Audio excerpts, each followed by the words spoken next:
پھر اس کے لیے آپ کے علم ہونا چاہیے. آپ اپنے آپ کو تبھی بچا سکیں گے جب آپ کو پتا ہو کہ اللہ سبحانہ و تعالیٰ کا کیا حکم ہے. آپ خود قرآن کی چلتی پھرتی تصویر نظر آئیں. آپ کے معاملات، آپ کی عبادات، آپ کی جو گھر میں پریکٹسز ہیں وہ بالکل اس کے مطابق ہو، پھر ہی تو اس بچے پہ اثر ہوگا. لیکن اگر ہم ہی چھوٹی چھوٹی باتوں پہ کڑ رہے ہیں، ہم ہی پریشان ہیں، ہم سے ہی اپنے معاملات نہیں سمیٹے جا رہے، ہم اپنا قرآن کتنا پڑھتے ہیں، اس پہ عمل کتنا کرتے ہیں، یہ بچے کو نظر آتا ہے. اور بچوں کے بارے میں رسول اللہ صلی اللہ علیہ وسلم نے ہمیں ایک واضح حدیث میں بتا دیا کہ بچہ تو فطرت پہ پیدا ہوتا ہے، یہ تو اس کے والدین ہیں جو اس کو کوئی دین دیتے ہیں. دوسری بات کیا آ گئی؟ پھر آ گیا کہ اپنے گھر والوں کو وَأَهْلِيكُمْ نَارًا. اب ہمارا سیکنڈ رول آتا ہے. سیکنڈ رول کیا آتا ہے؟ بچے کی تربیت کرنی ہے. اب ہم نے گھر والوں پہ کام شروع کرنا ہے، بچوں پہ بھی کرنا ہے، ہسبینڈ پہ بھی کرنا ہے، رشتہ دار، سسرال والے، میکا، ان پہ بھی کام کرنا ہے. اس کے لیے کیا طریقے اختیار کرنے ہیں.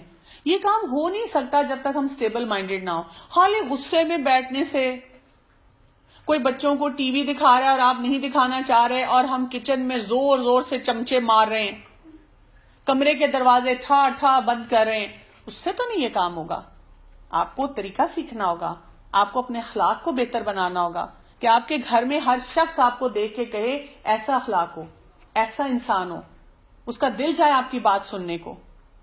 ہر ایک کو اس کی عزت دینی ہوگی، اس کا مقام دینا ہوگا. کیونکہ اللہ تعالیٰ نے ہمیں بتا دیا اس آیت میں، اگر آپ دیکھیں تو کیا ہے کہ وہاں کیا ہے؟ وَقُودُهَا النَّاسُ وَالْحِجَارَةُ. وہاں پہ جو ایندھن ہے، پتھر بھی ہیں اور انسان بھی ہیں، چھوڑا نہیں جائے گا کسی کو. اور وہاں پہ اس کے اوپر جو فرشتے ہیں وہ بڑے سخت قسم کے ہیں.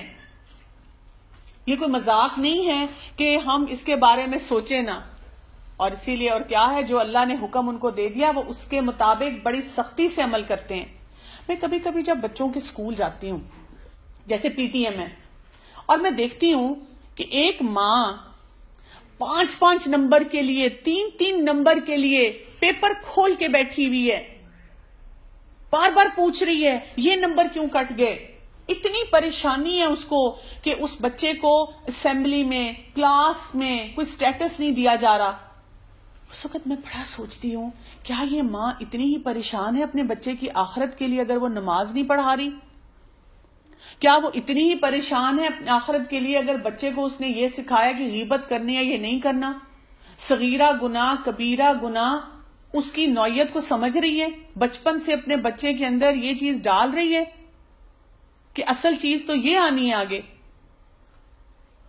ٹیچر سے پوچھتی ہے نمبر کتنے آئے، کتنا پڑھتا ہے کلاس میں، اور اگر کہتی ہے ہلکا سا کہ میرا بچہ نا شرارتی بہت ہے، مجھے لگتا ہے اسکول میں بھی مس بہیو کرتا ہوگا، تو ٹیچر بہت آرام سے کہتی ہے نہیں، اگر آپ کا بچہ نمبر اچھے لے رہا ہے آئی ڈونٹ مائنڈ، بے شک شرارت کرے، بے شک بلی بنے، کوئی فرق نہیں پڑتا، دیکھیں نمبر اگر اچھے لے رہا ہے تو مجھے کوئی اعتراض نہیں ہے.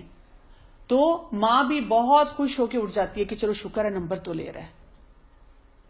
ہمیں اتنی ہی سنجیدگی کے ساتھ اپنے بچوں کی آخرت کا سوچنا ہے، بہت سنجیدہ ہو کے. دنیا کی کوئی ڈگری رہ بھی گئی تو خیر ہے، کتنے سال کی زندگی ہے، 80-90 سال، وہ تو گزارا ہو جائے گا، لیکن آخرت میں گزارا نہیں ہوگا. بچہ تو فطری طور پہ نیک ہے، بچہ تو فطری طور پہ اللہ تعالیٰ کی پہچان رکھتا ہے، ہم نے صرف اس کو مزید گروم کرنا ہے.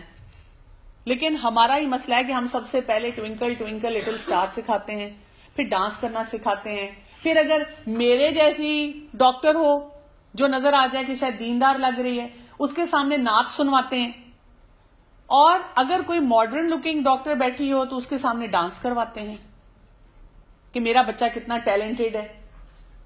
ہم خود ہی اپنے بچے کو ڈسپیرٹیز دیتے ہیں، خود ہی اپنے بچے کو ایسی سوچ دیتے ہیں کہ وہ صحیح چل نہ سکے. اس کے ساتھ ہمیں یہ حدیث بھی یاد رکھنی ہے، یہ بچے ہمارے لیے صدقہ جاریہ ہیں.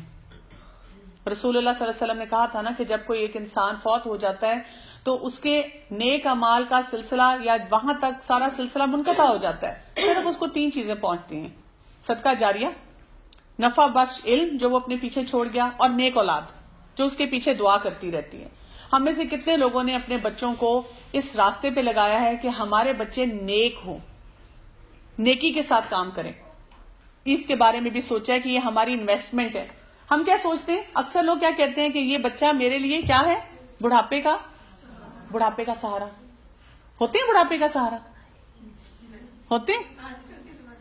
کبھی بھی نہیں ہوتے. جب آپ بڑھاپے کا سہارا بنائیں گے, آپ کا فوکس ہی غلط تھا. دیکھیں, جب آپ غلط کام کریں گے نا, غلط ڈائریکشن میں جائیں گے, اس کا رزلٹ نہیں آئے گا وہ جو آپ چاہ رہے ہیں. آپ اس کو اللہ کا بندہ بنائیں, آپ دیکھیں آٹومیٹیکلی وہ آپ کے بڑھاپے کا سہارا بنے گا. کیونکہ اس کو جب یہ پتا ہے کہ اللہ تعالیٰ نے کیا کہا ہے, وَبِالْوَالِدَيْنِ إِحْسَانًا, وہ خود یاد رکھے گا کہ میں اپنے والدین کے آگے اف نہیں بول سکتا, مجھے اپنے والدین کے ساتھ کیا طریقہ کار کرنا ہے. لیکن اگر ہم نے اس کو بچا کے ہی رکھا بڑھاپے کے لیے, تو پھر کیا ہوگا, پھر کچھ بھی نہیں ملے گا, پھر ہم پچھتائیں گے. اور اس وقت جب ہم پچھتائیں گے ہمیں کچھ بھی حاصل نہیں ہوگا. ہمارا اس وقت بہت بڑا مسئلہ کیا ہے, بہت سی چیزیں بدل گئی ہیں, اور اس وقت ہم ایسے دور سے گزر رہے ہیں جبکہ گلوبلی ٹیکنالوجی بہت زیادہ ہو چکی ہے, مٹیریل چیزوں پہ بہت زیادہ فوکس ہے لوگوں کا, اس طرح کے کھلونے نہیں رہے, اس طرح کا گھریلو ماحول نہیں رہا.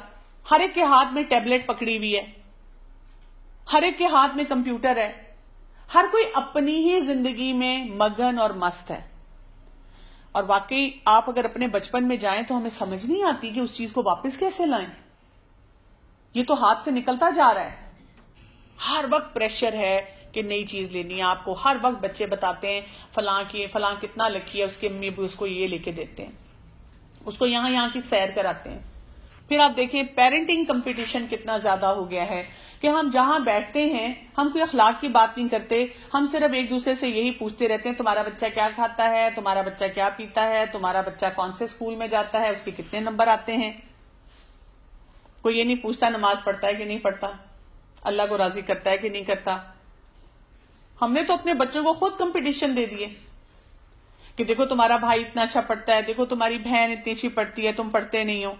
اور وہ بچے ایک دوسرے سے نفرت کرنے لگتے ہیں کہ میری ماں صرف اسی کی تعریف کرتی ہے, میرے گھر والے صرف اسی کو پسند کرتے ہیں. دیورانی جٹھانی اکٹھے رہتے ہوں اور اگر ان میں سے ایک کا بچہ لائق ہو تو دوسری اس سے تنگ پڑ جاتے ہیں, اور وہ اپنے بچے کو ہر وقت مارتی رہتی ہے کہ دیکھو اس کے بچے لائق ہیں, میرے گھر والے اسی کی تعریف کرتے رہتے ہیں, میرے بچوں کی نہیں ہوتی تعریف. کتنا پریشر ہے, کتنا کمپٹیشن ہے.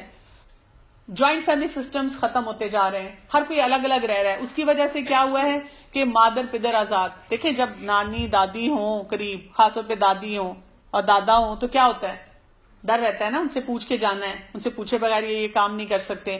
آپ کی بلکہ کئی جگہ نجات ہو جاتی ہے. اگر بچہ کوئی غلط کام کرنا چاہتا ہے آپ کہتے ہیں بھی جا کے پوچھو دادا سے, اجازت دیتے ہیں تو کر لو, اور وہ لوگ نہیں اجازت دیتے, اور پھر ان کو خاموش ہونا پڑتا ہے. صبر بھی آتا ہے, شکر بھی سکھاتے ہیں, ایک پریشر میں رہ کے سروائیو کرنا سکھاتے ہیں. لیکن ہم نے اتنی دعائیں مانگی کہ اللہ تعالیٰ مجھے الگ گھر دے دے, اور وہ الگ گھر تو مل گیا, لیکن اب بچے بات نہیں سنتے, اور ہر شخص اپنی زندگی, اپنا لائف سٹائل, اپنے کمرے میں کھانا, گھروں کو ٹائم کم مل رہا ہے.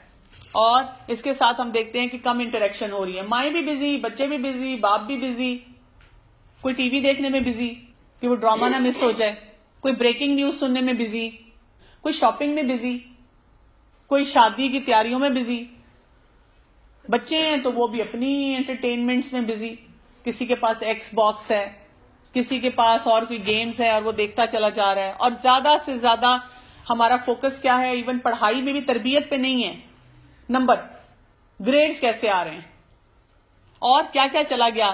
وہ گیمز چلی گئیں جو ہم کھیلتے تھے, نیم پلیس تھنگ اینیمل, کاغذ پکڑا اسی پہ کھیل رہے ہیں.